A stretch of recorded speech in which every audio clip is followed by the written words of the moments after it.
persidangan hari ini, Kamis, tanggal 20 Mei 2021. Untuk itu, perkenankanlah kami dalam kesempatan yang baik ini menyampaikan terima kasih dan penghargaan yang setulus-tulusnya kepada majelis hakim yang telah memimpin persidangan ini dengan penuh ketekunan, kearifan, dan kebijaksanaan, sehingga pemeriksaan perkara ini dapat berjalan sesuai yang kita harapkan bersama. Selanjutnya, kepada saudara penasihat hukum terdakwa, Moh Rizik bin Hussein Shihab alias Habib Muhammad Rizik, kami tak lupa menyampaikan terima kasih atas kesungguhan, ketekunan, dan kegigihannya dalam usaha membela dan melindungi hak-hak terdakwa. Mudah-mudahan dalam segala usahanya itu, maka kebenaran dan keadilan dapat diwujudkan dalam perkara ini. Bahwa bukan suatu yang luar biasa jika dalam persidangan dalam hal-hal tertentu sering terjadi benturan persepsi serta adu argumentasi antara jaksa penuntut umum dengan rekan dan saudara kami para penasihat hukum, juga dengan terdakwa. Karena perbedaan persepsi dan cara pandang dalam pemeriksaan persidangan, suatu perkara bagi kami adalah hal yang lumrah. Hanya saja cara penyampaian argumentasi tersebut harus mengikuti koridor dan batas-batas etika dan kewajaran sebagai manifestasi tugas dan tanggung jawab masing-masing dalam menggali dan menemukan mutiara kebenaran dan keadilan yang merupakan dambaan kita semua. Bahwa bertolak dari dasar pemikiran itulah, replik ini kami susun untuk menanggapi nota pembelaan atau pledoi dari penasihat hukum terdakwa Moh Rizik bin Hussein Shihab alias Habib Muhammad Rizik atas surat tuntutan pidana yang telah kami bacakan di muka persidangan pada hari Senin tanggal 17 Mei 2021. Bahwa surat tuntutan pidana tersebut di atas telah kami susun berdasarkan fakta-fakta yang terungkap dalam pemeriksaan persidangan secara berturut-turut sebagai berikut. 1. Keterangan saksi. Di persidangan telah didengar keterangan para saksi Agus Sridalah SHMH, Saksi Oka Setiawan SSIT MA, Saksi Teguh Sugiarto, Saksi Iwan Relawan, Saksi Endi Rismawan Esos, Saksi Dr. Ramli Randan, Saksi Adang Mulyana, Saksi Sundoyo, Saksi Dr. Andes Sihabudin, Saksi Dadang Sudiana, Saksi Kusnadi, dan Saksi Sumarno.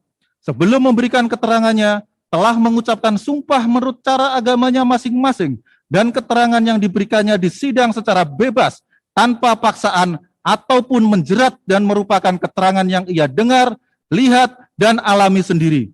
Kemudian, keterangan para saksi tersebut bersesuaian antara yang satu dengan yang lain, sehingga telah memenuhi ketentuan pasal 1/27, pasal 153 ayat 2 huruf B, pasal 160 ayat 2 ayat 3, pasal 164 ayat 1, pasal 166, pasal 185 ayat 1 ayat 6 KUHP.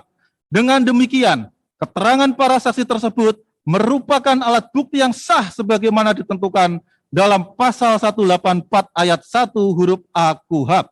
2. Keterangan ahli. Bahwa berdasarkan pasal 1 angka 28 KUHP, keterangan ahli adalah keterangan yang diberikan oleh seorang yang memiliki keahlian khusus tentang hal yang diperlukan untuk membuat terang suatu perkara pidana guna kepentingan pemeriksaan di persidangan. Telah didengar keterangan para ahli sebagai berikut. 1. Dr. Panji Fortuna Hadi Sumarto. Pekerjaan, jabatan sebagai tenaga pendidik ilmu kesehatan masyarakat di Fakultas Kedokteran Universitas Padjadjaran dan sebagai koordinator subdivisi imunisasi Satgas COVID Jawa Barat selaku ahli epidemiologi. 2. Dr. Haryadi Wibisono MPH. Pekerjaan, jabatan Ketua Umum Perhimpunan Ahli Epidemiologi Indonesia selaku ahli-ahli epidemiologi kesehatan ahli utama. 3. Heri Priyanto STCHFI. Pekerjaan, jabatan anggota Polri di Subdit Komputer Forensik Puslap 4 Bareskrim Polri selaku ahli di bidang digital forensik. 4. Profesor Agus Surono SHMH. Pekerjaan, jabatan dosen Fakultas Hukum Universitas Indonesia selaku ahli hukum pidana material. Bahwa ahli telah memberikan keterangan di depan persidangan sesuai dengan pengetahuan dan kemampuannya di bidangnya masing-masing, sehingga sudah dapat dipertimbangkan sebagai alat bukti keterangan ahli. Hal tersebut untuk membuktikan perbuatan terdakwa Moh Rizik bin Hussein Shihab alias Habib Muhammad Rizik sebagaimana dalam dakwaan kami jaksa penuntut umum dan telah memenuhi kriteria keterangan ahli sebagaimana tersebut pada pasal 186 KUHP. 3. Alat bukti surat. Surat sebagaimana dimaksud dalam pasal 184 ayat 1 huruf C KUHP dibuat atas sumpah jabatan atau dikuatkan dengan sumpah adalah sebagai berikut. 1. Satu bundel fotokopi dilegalisir Peraturan Bupati Nomor 16 Tahun 2020 tentang pelaksanaan pembatasan sosial berskala besar dalam penanganan coronavirus disease COVID-19 di Kabupaten Bogor dikeluarkan pada tanggal 14 April 2020. 2. Satu bundel fotokopi dilegalisir Peraturan Bupati Nomor 35 Tahun 2020 tentang pedoman pembatasan sosial berskala besar secara proporsional sebagai persiapan pelaksanaan adaptasi kebiasaan baru untuk pencegahan dan pengendalian penanganan coronavirus disease COVID-19 di Kabupaten Bogor dikeluarkan pada tanggal 4 Juni 2020. 3. Satu bundel fotokopi dilegalisir Peraturan Bupati Nomor 40 Tahun 2020 tentang pembatasan sosial berskala besar pada masa transisi menuju masyarakat sehat, aman, dan produktif dikeluarkan pada tanggal 2 Juli 2020. Nomor 4 sampai dengan 62 sesuai dengan replik yang sudah kami tulis dalam replik jaksa penuntut umum. 4. Petunjuk. Berdasarkan ketentuan hukum acara pidana bahwa petunjuk adalah perbuatan, kejadian atau keadaan yang karena persesuaiannya baik antara yang satu dengan yang lain maupun dengan tindak pidana itu sendiri menandakan bahwa telah terjadi suatu tindak pidana dan siapa pelakunya. Bahwa petunjuk hanya diperoleh dari A. Keterangan saksi, B. Surat, C. Keterangan terdakwa. Bahwa fakta di persidangan telah dihadirkan saksi Agus Ridalah SH MH, saksi Oka Setiawan SSIT MA, saksi Teguh Sugiarto, saksi Iwan Relawan, saksi Endi Rismawan, saksi Dr. Ramli Randan, saksi Adang Mulyana SKM MEPID, saksi Sundoyo, saksi Dr. Andes Sihabudin MH, saksi Dadang Sudiana, saksi Kusnadi, saksi Sumarno, saksi Adecas Slamet Ma'arif, terdakwa Moh Rizik bin Hussein Shihab alias Habib Muhammad Rizik yang karena persesuaiannya baik antara yang satu dengan yang lain maupun dengan tindak pidana itu sendiri menandakan terjadi suatu tindak pidana dan pelakunya adalah terdakwa sehingga diperoleh petunjuk sebagaimana ketentuan pasal 188 ayat 1 dan ayat 2 KUHP. Dengan demikian, petunjuk tersebut dapat dipergunakan sebagai alat bukti petunjuk sebagaimana ditentukan dalam pasal 184 ayat 1 huruf D KUHP. 5. Keterangan terdakwa. Bahwa berdasarkan pasal 89 ayat 1 KUHP, keterangan terdakwa ialah apa yang terdakwa nyatakan di sidang tentang perbuatan yang ia lakukan atau ketahui sendiri atau alami sendiri.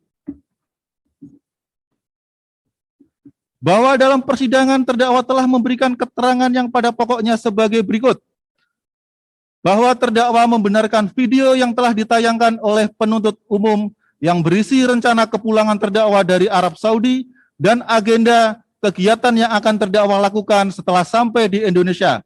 Di antaranya disiarkan salah satu channel YouTube Kompas TV tanggal 4 November 2020. 2.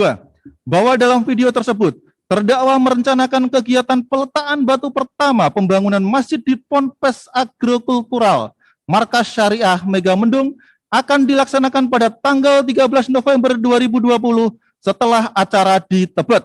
3. Bahwa terdakwa sampai di Simpang Gadok sekitar pukul 9 pagi tanggal 13 November 2020 hari Jumat. 4. Saat itu banyak sekali masyarakat yang menyambut kedatangan terdakwa dari DPP FPI yang mengiringi terdakwa di antaranya rombongan saksi Moh Sabri Lubis. Setelah jalan di Simpang Gadok untuk menghormati ribuan warga masyarakat yang berdiri di samping jalan, terdakwa membuka sunroof dan berdiri sambil menyapa warga masyarakat dan di dalam mobil terdakwa juga dibantu menantu terdakwa Habib Hanif yang menghimbau warga agar memberikan jalan agar mobil terdakwa bisa lewat untuk melanjutkan perjalanan ke Megamendung. Terdakwa tidak melihat ada anggota Satgas COVID-19 pada saat itu, baik dari TNI, polisi maupun Satpol PP. Terdakwa juga tidak membaca adanya banner atau spanduk yang dibuat COVID-19 Kabupaten Bogor yang berisi himbauan untuk mematuhi prokes, karena saat itu banyak sekali banner atau spanduk yang dipasang, misalnya iklan penjualan rumah dan lain-lain. Jadi terdakwa tidak memperhatikannya satu persatu. Acara pemasangan batu pertama dilakukan setelah Jumat. Saat itu ada Ustadz Abdul Somad yang juga sempat memberikan sambutan, tetapi hanya sebentar. Bahwa masjid yang ada di pesantren tidak besar dan siswa juga paling banyak 130 orang. Selain siswa yang hadir di acara adalah pekerja kebun atau petani, guru, dan pegawai ponpes serta keluarganya. Izin yang mulia dilanjutkan oleh rekan selanjutnya. Izin yang mulia melanjutkan bahwa terdakwa tidak meminta izin baik kepada RT, RW maupun ke Satgas COVID-19. Alasannya karena acara itu adalah hanya untuk lingkungan Ponpes. Setelah acara memang ada Satgas COVID-19, Kabupaten Bogor akan melakukan rapid test, tetapi saat itu para santri sudah dilakukan rapid test oleh tim Mercy, tapi Ponpes sempat disemprot desinfektan oleh Satgas COVID. Terdakwa tahu di Megamendung saat itu PSBB, tetapi apakah zonanya hijau, orange, atau merah? Terdakwa tidak tahu soal pembagian zona tersebut. Terdakwa saat datang dari Arab Saudi tidak melakukan karantina mandiri 14 hari karena terdakwa tidak tahu adanya aturan yang mewajibkan WNI yang baru datang dari luar negeri untuk melakukan karantina mandiri 14 hari tersebut. Terdakwa sebelumnya mendapat informasi dari orang FPI bahwa yang harus karantina mandiri 14 hari adalah orang yang positif, sedangkan terdakwa hasil tes antigennya dari Arab Saudi negatif. Berdasarkan informasi terdakwa, dapatkan yang positif corona akan diisolasi di Wisma Atlet secara gratis, sedang untuk isolasi di hotel dapat dilakukan dengan biaya sendiri. Terdakwa mengaku telah melakukan pelanggaran prokes. Seandainya terdakwa tahu saat baru datang dari Arab Saudi harus karantina mandiri 14 hari, maka terdakwa akan membatalkan atau setidaknya menunda dulu semua kegiatan terdakwa, baik acara Maulid Nabi di Tebet, peletakan batu pertama masjid di Ponpes Agrokultural Megamendung, serta acara Maulid dan pernikahan putri terdakwa di Petamburan. Bahwa berdasarkan ketentuan hukum acara pidana, bahwa keterangan terdakwa ialah apa yang terdakwa nyatakan di sidang tentang perbuatan yang ia lakukan atau yang ia ketahui sendiri atau alami sendiri. Bahwa keterangan terdakwa Muhammad Rizik bin Hussein Syihab alias Habib Muhammad Rizik di persidangan sebagaimana tersebut di atas merupakan pengakuan terdakwa sendiri tentang tindak pidana yang telah dilakukan terdakwa, sehingga memenuhi ketentuan pasal 189 ayat 1 dan 3 KUHP. Dengan demikian, keterangan terdakwa tersebut sebagai alat bukti yang sah, sebagaimana ditentukan dalam pasal 184 ayat 1 huruf E KUHP. Bahwa dalam pledoinya terdakwa mengatakan bahwa penuntut umum telah melakukan kriminalisasi terhadap terdakwa. Selanjutnya, terdakwa juga mengatakan penuntut umum bersikap manipulatif dengan hanya mengambil keterangan saksi dari sisi yang menguntungkan pembuktian penuntut umum. Pada dasarnya, semua yang disampaikan terdakwa dalam pledoinya adalah unek-unek dan curhatan terdakwa yang merasa tidak puas dengan proses penegakan hukum yang dialaminya. Karena ini adalah unek-unek terdakwa, penuntut umum bisa memaklumi kondisi psikologis seseorang dalam posisi seorang terdakwa. Karenanya, penuntut umum tidak akan lebih lanjut lagi menanggapi satu persatu unek-unek terdakwa tersebut. Hanya bisa berharap agar terdakwa lebih sabar dalam mengikuti persidangan ini. Mohon izin dilanjutkan rekan kami. Berdasarkan pada hal-hal yang telah diuraikan di atas, kami selaku jaksa penuntut umum dalam perkara ini berkesimpulan dan berpendapat bahwa tuntutan hukum yang telah kami ajukan terhadap terdakwa sudah tepat. Oleh karena itu, kami mohon kepada majelis hakim yang memeriksa dan mengadili perkara ini untuk: 1. Menolak seluruh pledoi dari terdakwa Muhammad Rizik bin Hussein Shihab alias Habib Muhammad Rizik. 2. Mengabulkan tuntutan pidana penuntut umum sebagaimana surat tuntutan pidana yang telah kami bacakan pada persidangan hari Senin tanggal 17 Mei 2021 dengan amarnya sebagai berikut: menyatakan terdakwa Muhammad Rizik bin Hussein Shihab alias Habib Muhammad Rizik Shihab terbukti secara sah dan meyakinkan bersalah melakukan tindak pidana tiap orang yang tidak mematuhi penyelenggaraan kekarantinaan kesehatan sebagaimana dimaksud dalam pasal 9 ayat 1 sebagaimana diatur dan diancam pidana dalam dakwaan alternatif pertama pasal 93 Undang-Undang Nomor 6 Tahun 2018 tentang kekarantinaan kesehatan. 2. Menjatuhkan pidana terhadap Muhammad Rizik bin Hussein Shihab alias Habib Muhammad Rizik berupa pidana penjara selama 10 bulan dan membayar denda sebesar 50 juta rupiah dengan ketentuan apabila denda tersebut tidak dibayar maka diganti dengan pidana kurungan selama 3 bulan. 3. Menyatakan barang bukti berupa: 1. Satu buah banner baliho himbauan yang bertuliskan jaga diri Anda dan keluarga dari virus corona dan seterusnya yang dipasang di pintu gerbang atau gapura masuk Jalan Cikopo, Kabupaten Bogor. 2. Satu buah banner atau baliho. 3. Satu buah banner baliho yang bertuliskan Anda memasuki wilayah wajib masker Kabupaten Bogor. 4. Satu buah banner baliho himbauan yang bertuliskan Anda memasuki wilayah wajib masker Kabupaten Bogor yang dipasang di simpang Kecamatan Jalan Letnan Suyanta, Desa Sukamahi, dikembalikan kepada saksi Iwan Relawan. Selanjutnya barang bukti 1 buah flash disk dan seterusnya sampai dengan barang bukti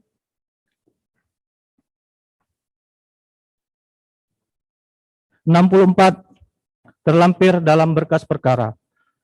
Dalam kesempatan ini, penuntut umum juga kepada majelis hakim yang mulia dan tentunya kepada saudaraku penasihat hukum terdakwa bahwa marilah kita saling mengingatkan dengan memegang teguh sumpah jabatan dan kode etik profesi kita masing-masing dalam mengungkap suatu kebenaran yang hakiki.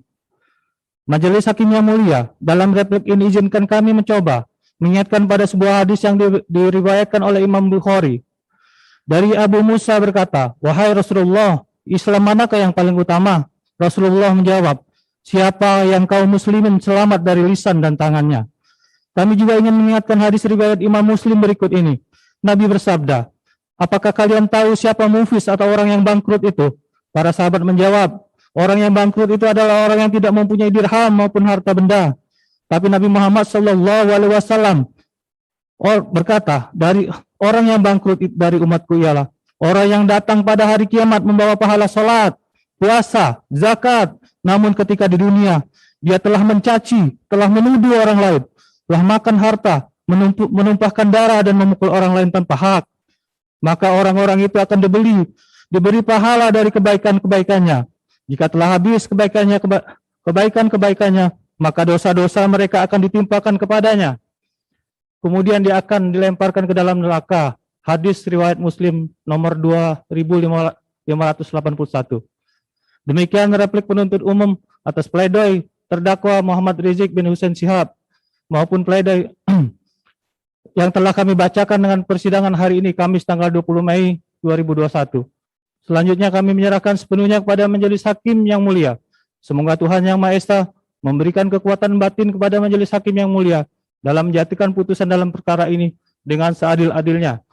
Tim Jaksa Penuntut Umum, Sahnan Tanjung, BSCSH, Dr. Supardi, Dr. Diah Yuliastuti, Heru Saputra, Retno Asri, Agus Kurniawan, Arga Kurniawan. Selesai. Sudah? Sudah cukup ya?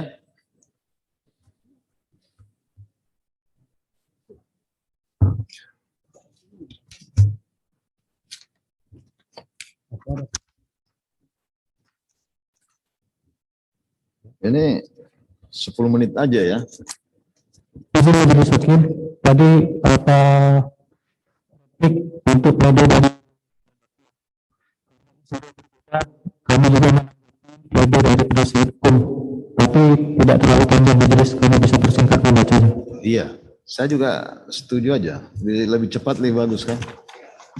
Itu juga isinya itu juga penegasan terhadap tuntutannya, ya.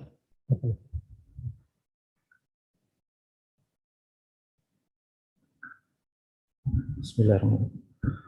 Replik penuntut umum atas pembelaan penasihat hukum terdakwa Muhammad Rizik bin Husain Syihab alias Habib Muhammad Rizik, register perkara PDM 226 JKT tim garing Eko garing 2021. Kedua dan para anggota majelis hakim yang terhormat, saudara serta penasihat hukum yang terhormat, sidang yang kami muliakan. Perkenankanlah kami selaku jaksa penuntut umum dalam perkara ini mengawali replik ini terlebih dahulu memanjatkan puji syukur kehadirat Tuhan Yang Maha Esa sehingga kita dapat meneruskan persidangan perkara ini. Pada hari ini, majelis hakim yang memeriksa dan mengadil perkara ini telah memberikan kesempatan kepada kami selaku jaksa penuntut umum untuk mengajukan replik sebagai tanggapan atas pembelaan atau pledoi dari penasihat hukum terdakwa Muhammad Rizik alias Habib Muhammad Rizik yang telah disampaikan pada persidangan hari ini Kamis tanggal 20 Mei 2021. Untuk itu perkenankanlah kami dalam kesempatan yang baik ini menyampaikan terima kasih dan penghargaan yang setulus-tulusnya kepada majelis hakim yang telah memimpin persidangan ini dengan penuh ketekunan, kearifan, kebijaksanaan, sehingga pemeriksaan perkara ini dapat berjalan sesuai dengan yang kita harapkan bersama. Selanjutnya kepada saudara penasihat hukum terdakwa Muhammad Rizik alias Habib Muhammad Rizik, kami tidak lupa menyampaikan terima kasih atas kesungguhan, ketekunan dan kegigihannya dalam usaha membela dan melindungi hak-hak terdakwa. Mudah-mudahan dalam segala usahanya itu, maka kebenaran dan keadilan dapat diwujudkan dalam perkara ini. Bahwa bukan suatu yang luar biasa. Dalam persidangan, dalam hal-hal tertentu terjadi benturan persepsi, serta adu argumentasi antara jaksa penuntut umum dengan rekan saudara kami para penasihat hukum juga dengan terdakwa. Karena perbedaan persepsi dan cara pandang dalam pemeriksaan persidangan suatu perkara bagi kami adalah suatu hal yang lumrah. Hanya saja, cara penyampaian argumentasi tersebut harus mengikuti koridor dan batas-batas etika dan kewajaran sebagai manifestasi tugas dan tanggung jawab masing-masing dalam menggali dan menemukan mutiara kebenaran dan keadilan yang merupakan dambaan kita semua. Bahwa bertolak dari dasar pemikiran itulah replik ini disusun untuk menanggapi nota pembelaan atau pledoi dari penasihat hukum terdakwa Muhammad Rizik bin Husain Syihab alias Habib Muhammad Rizik atas surat tuntutan pidana yang telah kami bacakan di muka persidangan pada hari Senin tanggal 17 Mei 2021. Bahwa surat tuntutan pidana tersebut di atas telah kami susun berdasarkan fakta-fakta yang terungkap dalam persidangan antara lain berturut, yaitu sebagai berikut: 1 keterangan saksi, 2 keterangan ahli, 3 alat bukti surat,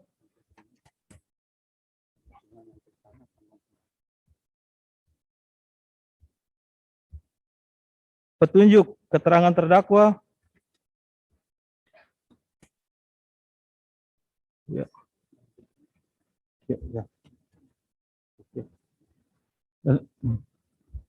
dan selanjutnya kami sampaikan bahwa apa yang menjadi materi dalam pledoi penasihat hukum dan yang dapat kami tanggapi sebagai berikut. Bahwa dalam pledoinya penasihat hukum menyatakan penuntut umum tidak membuktikan unsur setiap orang yang menghalang-halangi penyelenggaraan kekarantinaan kesehatan yang mengakibatkan kedaruratan kesehatan masyarakat. Bahwa perlu kami jelaskan dalam rumusan delik pasal 93 Undang-Undang Nomor 6 Tahun 2018 tentang kekarantinaan kesehatan terdapat 2 delik.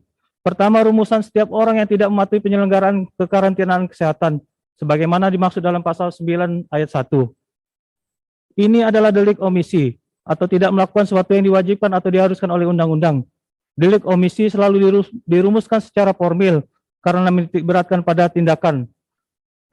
Profesor Edi S. Hoiris, Prinsip-Prinsip Hukum Pidana, Cahaya Atma, Pustaka Yogyakarta 2014, halaman 138.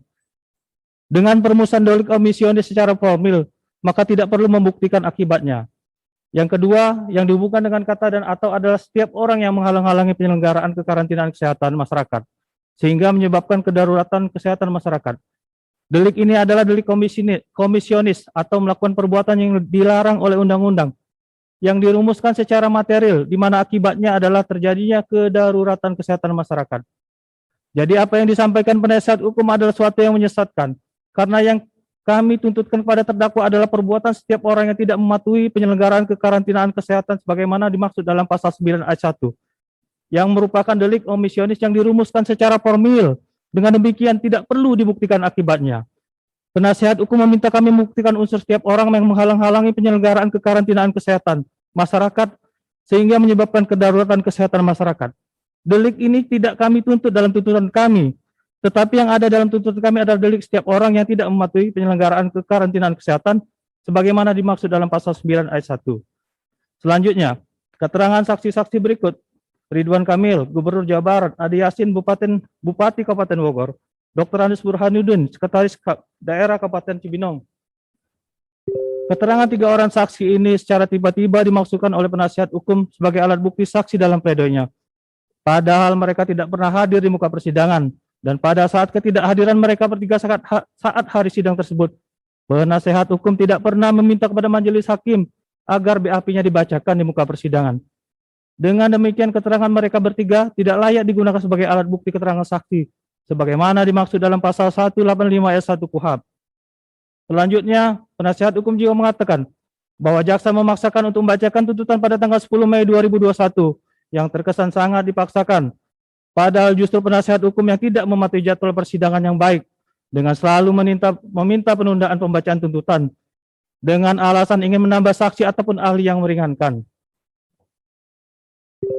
Dengan demikian perbuatan seorang yang tidak mematuhi penyelenggaraan kekarantinaan kesehatan tidak perlu dibuktikan akibatnya karena ini adalah delik omisionis yang dirumuskan secara formil, bukan delik material. Berdasarkan pada hal-hal yang telah diuraikan di atas, maka kami selaku jaksa penuntut umum dalam perkara ini berkesimpulan dan berpendapat bahwa tuntutan hukum yang telah kami ajukan terhadap terdakwa sudah tepat. Oleh karena itu kami mohon kepada majelis hakim yang memeriksa dan mengadili perkara ini untuk amar tadi sudah kami bacakan majelis hakim, mohon izin.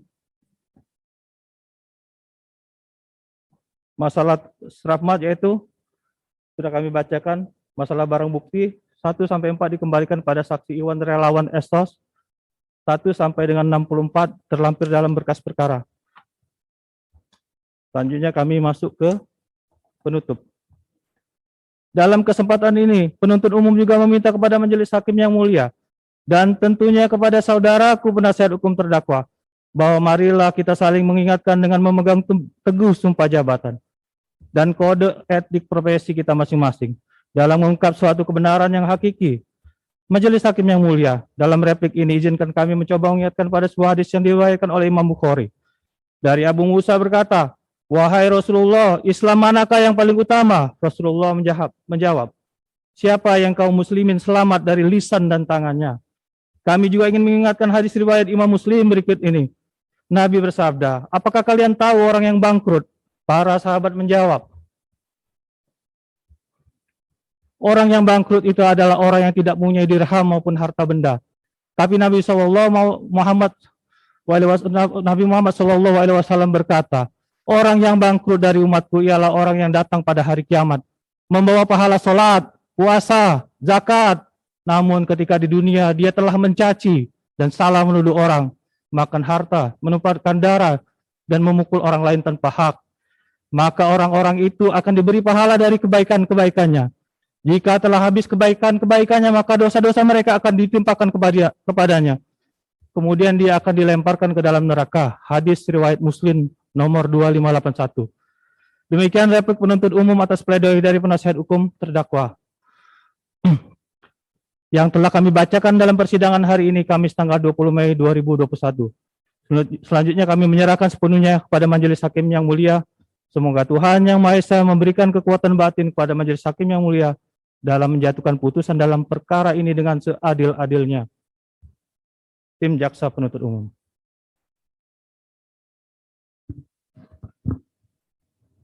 Baik, sudah cukup ya repliknya.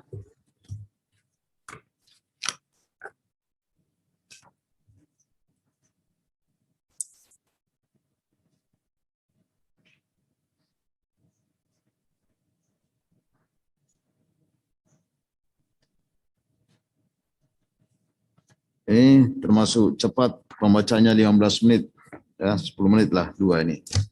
Selanjutnya dari penasihat hukum lagi, apakah ya? Ya.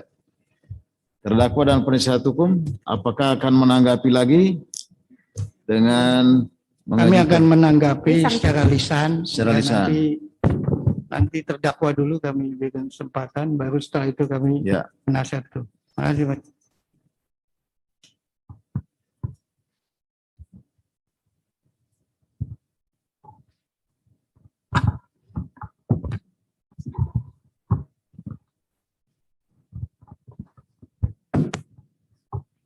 Mohon izin Majelis Hakim yang mulia. Saya akan sampaikan oleh jaksa penuntut umum secara lisan. Ya, Majelis baik. Hakim. Dicatat ya di berita acara. Terima kasih. Boleh dimulai? Ya, silakan. Bismillahirrahmanirrahim. Assalamualaikum ala sayyidil mursalin wa ala alihi wa sahbihi ajma'in. Setelah saya mendengar uraian replik jaksa penuntut umum, maka saya nyatakan di sini replik tersebut sama sekali tidak menjawab pledoi saya. Adapun alasan jaksa penuntut umum dengan mengatakan pledoi saya hanya isi unek-unek, itu hanya alasan untuk ngeles menutupi ketidakmampuan jaksa penuntut umum untuk menjawab pledoi saya. Karena di dalam pledoi saya, khususnya di bab analisa tentang dakwaan dan tuntutan, di sana kita paparkan secara ilmiah, pasal demi pasal, dakwaan demi dakwaan, yang kita menanggapi dari apa yang disampaikan dalam dakwaan maupun tuntutan. Jadi, saya menilai dengan replik jaksa penuntut umum yang dibacakan tadi, bahwa jaksa penuntut umum tidak mampu menjawab pledoi saya. Karena itu saya minta kepada majelis hakim untuk mengabaikan seluruh isi dakwaan, tuntutan, maupun replik yang disampaikan oleh jaksa penuntut umum. Itu yang pertama, majelis hakim. Kemudian yang kedua, berkenaan dengan dua hadis yang dibacakan oleh jaksa penuntut umum. Bacanya hanya terjemah saja tadi.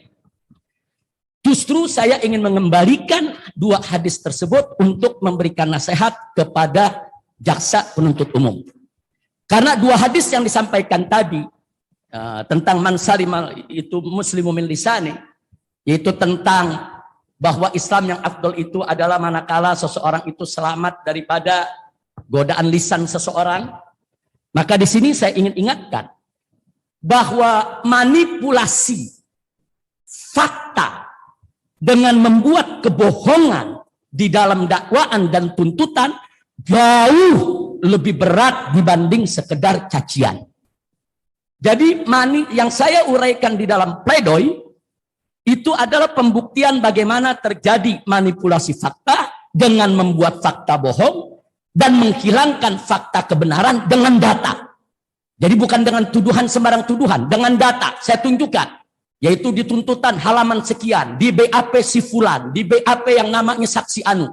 Bagaimana dimanipulasi oleh jaksa. Nah jadi saya ingin ingatkan bahwa protes kritik saya di dalam pledoi terhadap perilaku jaksa penuntut umum yang melakukan manipulasi fakta, itu bukan cacian dan itu bukan hinaan. Tapi kalau kemudian jaksa merasa terhina, itu persoalan lain, bukan persoalan saya. Itu urusan diri jaksa sendiri. Kemudian saya ingin ingatkan kepada jaksa di hadis yang kedua, di mana Nabi pernah bertanya kepada para sahabatnya, atadruna manil muflis? Wahai para sahabatku, tahukah kamu sekalian siapa itu orang yang bangkrut?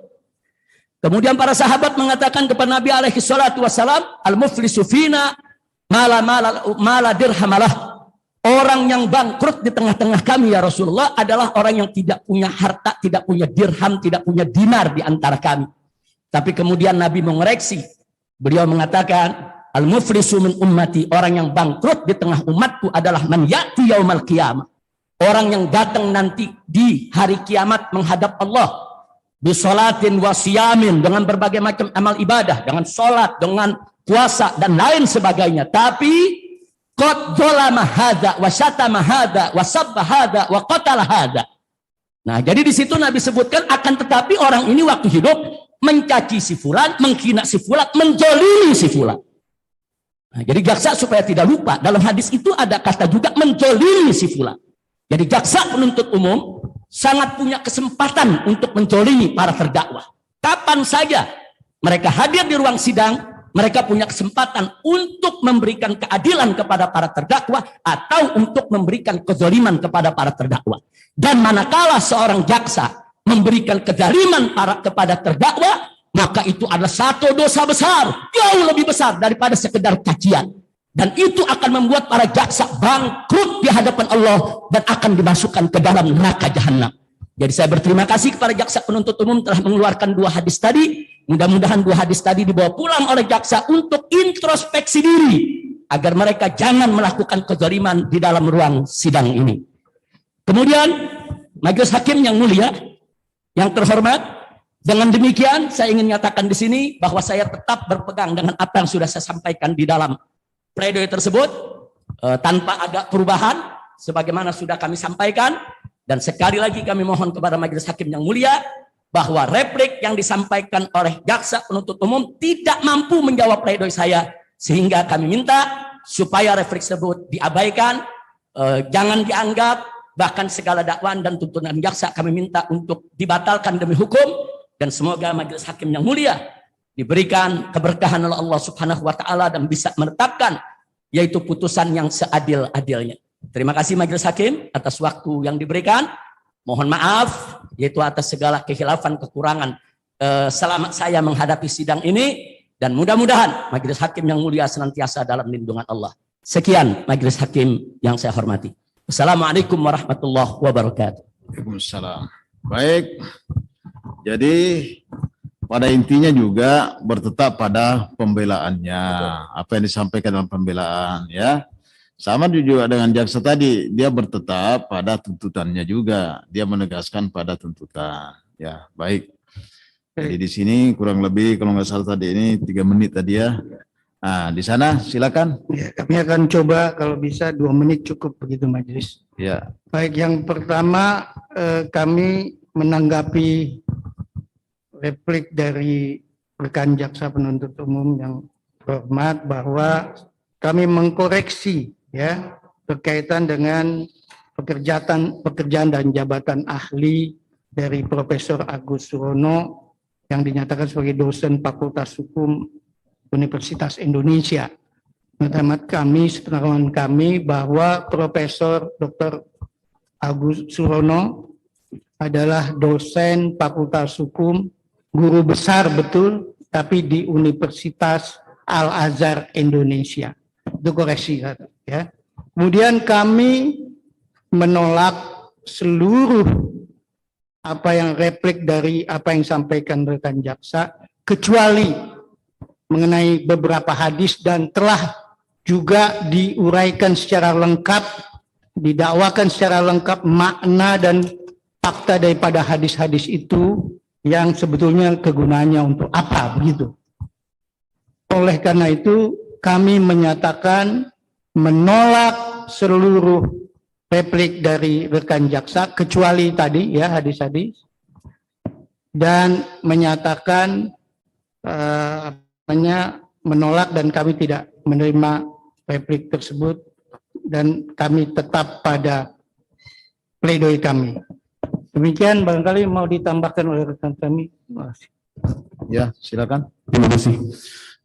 Allah Subhanahu wa taala dalam Al-Qur'an surat An-Nisa 148 berfirman, la yuhibbullahu jahra bisu'i minal qawli illa man zalima wa kana Allahu samian aliman. Yang artinya Allah tidak menyukai perkataan yang buruk yang diucapkan secara terus terang kecuali oleh orang yang dizalimi, dan Allah Maha mendengar, Maha mengetahui. Dilanjutkan rekan majelis. Ya. Terima kasih yang mulia. Saya akan lanjutkan juga. Saya akan memulai dengan mari kita perhatikan Quran surat An-Nisa ayat 135 yang artinya, wahai orang-orang yang beriman, jadilah kamu orang yang benar-benar penegak keadilan, menjadi saksi karena Allah, biarpun terhadap dirimu sendiri atau ibu bapak dan kaum kerabatmu. Jika ia kaya ataupun miskin, maka Allah lebih tahu kemaslahatannya. Maka janganlah kamu mengikuti hawa nafsu karena ingin menyimpang dari kebenaran. Dan jika kamu memutarbalikkan kata-kata atau enggan menjadi saksi, maka sesungguhnya Allah adalah Maha mengetahui segala apa yang kamu kerjakan. Saya akan lanjutkan lagi dari yang sudah disampaikan terkait dengan dakwaan, tuntutan maupun replik. Kami sudah menolak. Selanjutnya kami akan melanjutkan duplik perkara PDM 226 JKT tim EQ 02 Satu, bahwa kami tetap pada pledoi, baik yang dibacakan pribadi maupun yang dibacakan penasihat hukum dengan judul kecintaan pada pemimpin umat berujung kriminalisasi. Yang kedua, bahwa kami pada pokoknya, seperti tadi sudah kami sampaikan, tetap pada pledoi kami dan menjadi bagian tidak terpisahkan dari duplik kami, yang pada pokoknya juga ada beberapa hal yang ingin kami sampaikan. Satu, bahwa jaksa penuntut umum gagal memahami aturan perundang-undangan yang ada dan menggunakan kegagalan pemahaman terhadap pasal dalam undang-undang itu untuk menuntut seseorang. Dibuktikan pada pasal 93 Undang-Undang Kekarantinaan Kesehatan yang bunyinya, setiap orang yang tidak mematuhi dan seterusnya tidak dipahami dengan baik. Jaksa penuntut umum hanya mengambil satu, padahal ada dua bagian yang tidak terpisahkan dari pasal tersebut, bahwa jaksa penuntut umum tidak menguraikan sama sekali unsur menghalang-halangi penyelenggaraan kekarantinaan kesehatan dan unsur menyebabkan kedaruratan kesehatan masyarakat. Dan tadi jaksa hanya membantah pada kami pada persoalan tentang menghalang-halangi, tetapi tidak membantah sama sekali bahwa unsur menyebabkan kedaruratan kesehatan yang harusnya juga diuraikan karena menjadi bagian yang terpisah dari bagian sebelumnya dalam pasal itu. Selanjutnya, kami ingin mengatakan bahwa jaksa penuntut umum salah dalam memahami terkait dengan protokol kesehatan, sehingga apa yang disampaikan harusnya tidak sampai di persidangan karena ini juga pelanggaran, bukan kejahatan. Selanjutnya, pada poin 1 dan 2, kami sekali lagi sangat prihatin jika pemahaman terhadap undang-undang tidak cukup memadai, lalu nasib seseorang dipertaruhkan. Ini hal yang sangat ironis dan menyedihkan, dan hanya kepada hakim kami memohon keadilan, karena hakim adalah wakil Tuhan di muka bumi.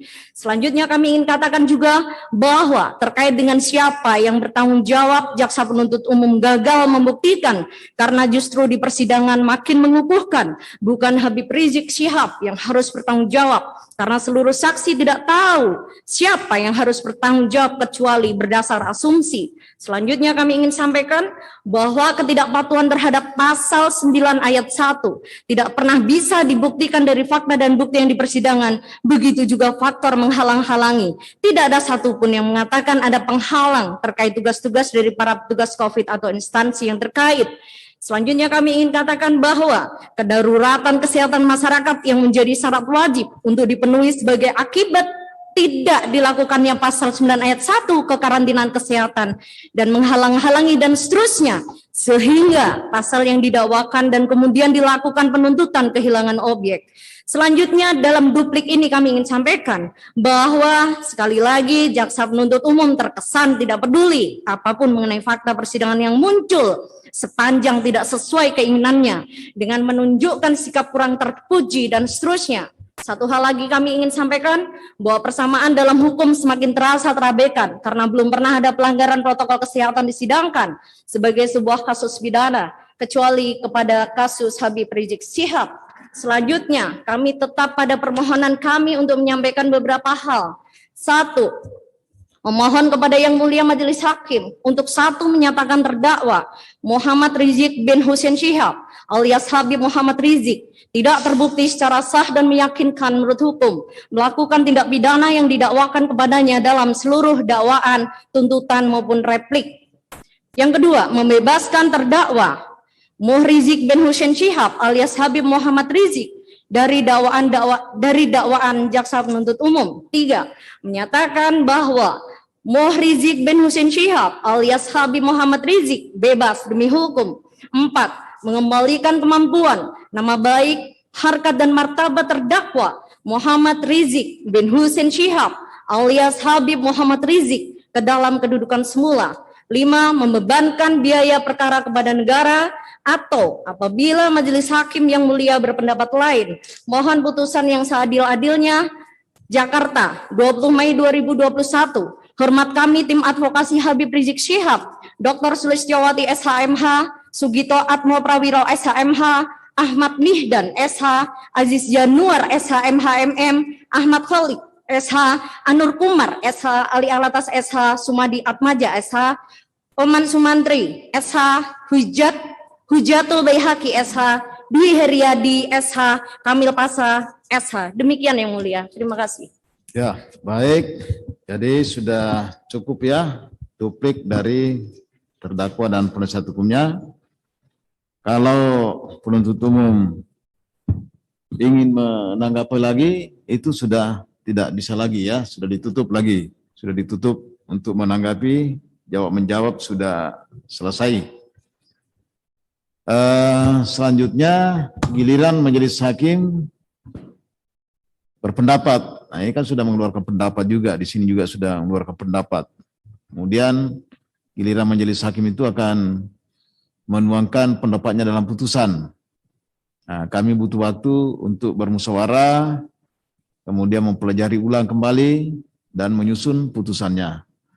Insya Allah putusannya nanti akan dibacakan pada hari Kamis tanggal 27 Mei. Ya. Di sidang perkara nomor ya. Kami ada sidang juga, Mas. Ya, nanti selesai itu ya. Selesai baru langsung masuk ini. Karena waktunya memang padat ini. Ya, padat sekali waktunya. Itulah, makanya sama dengan seperti sekarang ini. Ya, untung ya menggunakan teknis yang bagus cara menyampaikan replik-duplik, jadi tidak butuh waktu terlalu lama lagi kan. Toh juga kan kembali kepada tuntutan, sini kembali kepada pembelaan. Jadi untuk apa dipanjang-panjangin lagi kan gitu. Maaf Majelis Hakim, sidang hari Kamis di sidang yang lain itu pemeriksaan terdakwa sekaligus saksi mahkota. Khawatirnya akan memakan waktu yang panjang Majelis Hakim. Insya Allah kami juga ada teknis pembacaannya bisa tidak terlalu lama. Ya, yang penting kan inti pokoknya, poin-poinnya, analisa hukumnya di situ, pertimbangan hukumnya, fakta hukumnya kan gitu aja. Nanti kita mencobalah ya, kita jadwal dulu karena itulah waktu yang tepat itu. Kalau besoknya ya sudah waktu sholat Jumat susah lagi nanti di situ.